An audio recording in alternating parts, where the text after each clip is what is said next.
সাবেক সভাপতি ছিল যে আবু কালাম বদ্দা, আবু কালাম বদ্দা আমাদেরকে দেখেছে, দেখার পরে বলছে এখানে গাড়িতে উঠো, তোমরা হাঁটি কেন যাচ্ছ, গাড়িতে করে যাও।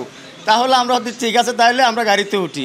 তখন আমরা গাড়িতে উঠলাম, আমাদেরকে নিয়ে গেছে অন্য, এরা তো আলাদা একটা সংগঠন করছে, এটা আমাদের জানা নেই এবং আমরা দেখি নাই। আমাদেরকে যখন গাড়িতে উঠেছে তখন আমরা গাড়ি নিয়ে ওই চলে গেছে ওদিকে শহীদ মিনারের দিকে গিয়ে আমরা যখন পুরসভার সামনে নামার জন্য চেষ্টা করছি, এরা আমাদেরকে জবরদস্তি করে ওই অন্যদিকে নিয়ে যায়। তখন আসার সময়ও আমাদেরকে বলে এখানেই থাকো, আপনারা আমাদের সাথে ইয়ে করো, কথাবার্তাই বলো, এখানে বক্তব্য রাখো, আর আমাদের সাথে খাওয়া দাওয়া করে যাইও।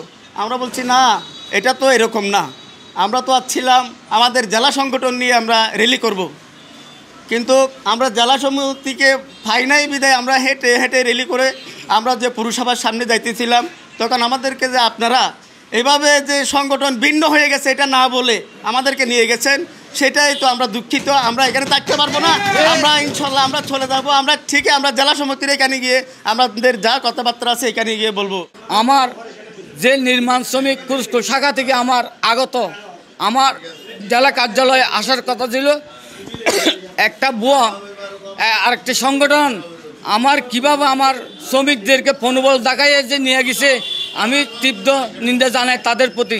তাদের যদি কোনো জনবল না থাকলে এই সংগঠনের দরকার হয় বলে মনে করি না। কক্সবাজারের একটি সংগঠন আছে, সেটা জেলা নির্মাণ শ্রমিক। আমি আজকে একটি জিনিসের তীব্র প্রতিবাদ জানাচ্ছি। আজকে একটি ঐতিহ্যবাহী সামাজিক সংগঠন কক্সবাজার জেলা নির্মাণ শ্রমিক উন্নয়ন সমিতি আজকের বর্ণাঢ্য র্যালির মধ্যে হাজার হাজার শ্রমিকরা একত্রিত হয়েছে আজকে শ্রমিকদের অধিকার আদায়ের জন্য। সেই সাথে আমরা আমাদের একটা পাশাপাশি কুরস্কো শাখাকে আমরা যোগ করেছি, তারা আমাদের সাথে অ্যাড হয়ে একটি র্যালিটা বড় করবে, একসাথে দাবি আদায় করবে।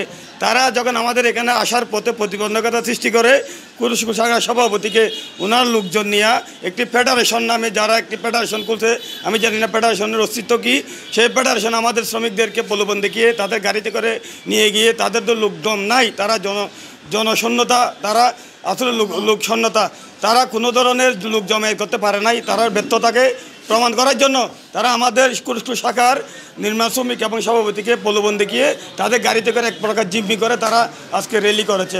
আমি এই র্যালির তীব্র প্রতিবাদ এবং নিন্দা জানাচ্ছি আজকের নিউজের মধ্য দিয়ে। আপনাদের যদি লোকজন সমাগম না থাকে, আপনারা র্যালি করবেন না, আপনারা আরেক সংগঠনের লোক কেন আপনারা টেনে নিয়ে যাবেন।